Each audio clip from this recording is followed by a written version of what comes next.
তো পার্লামেন্টের party meeting সাধারণত তার আগের দিনও হয়, সেই দিনও হয়। তো পার্লামেন্টের পার্টি মিটিং হয়েছে প্রথা মাফিক, এবং এই অধিবেশনে কি কি বিষয়ে আলোচনায় আসবে, রাষ্ট্রপতির ভাষণের উপরে যে আলোচনা হবে, তার মধ্যে আমাদের সদস্যগণ কি কি ভূমিকা রাখবে, কি কি বিষয়ে কথা বলবে।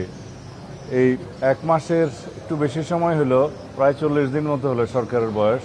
এই সময়ের মধ্যে আমরা কি কি চ্যালেঞ্জের সম্মুখীন হয়েছি, সরকার কিভাবে সাকসেসফুলি সেই সমস্ত চ্যালেঞ্জ মোকাবেলা করেছে, এবং আমাদের যে অর্জন এই সংক্ষিপ্ত সময়ের মধ্যে মাননীয় প্রধানমন্ত্রী নির্বাচনী ইশতেহার মাফিক যে যে প্রতিশ্রুতি দিয়েছিলেন তার অধিকাংশ আমরা শুরু করতে পেরেছি।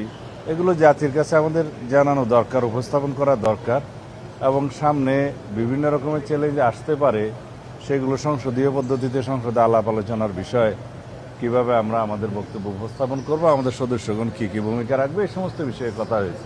আগামীকালকে আবার 133টি অধ্যাদেশের বিষয়ে 133টি অধ্যাদেশের বিষয় তো আলাদা। এগুলো সংসদে বিশেষ কমিটি গঠন করে দেওয়া হয়েছে। সেই বিশেষ কমিটিতে আমরা 2 দিন বসেছি, আর আগামীকালকে রাত্রে 8:30টার সময় আমাদের বাকি। সেই বিষয়ে অধ্যাদেশের বিষয়ে ফাইনাল আমাদের সিদ্ধান্ত হবে। এই বিশেষ কমিটির রিপোর্টটা প্রণীত হবে, সেটা 2 তারিখে এপ্রিলে উপস্থাপন হবে বলে আশা করি। তারপরে সেটা আইন প্রণয়ন কার্যাবলীর মধ্যে যেভাবে যায় সেভাবে যাবে।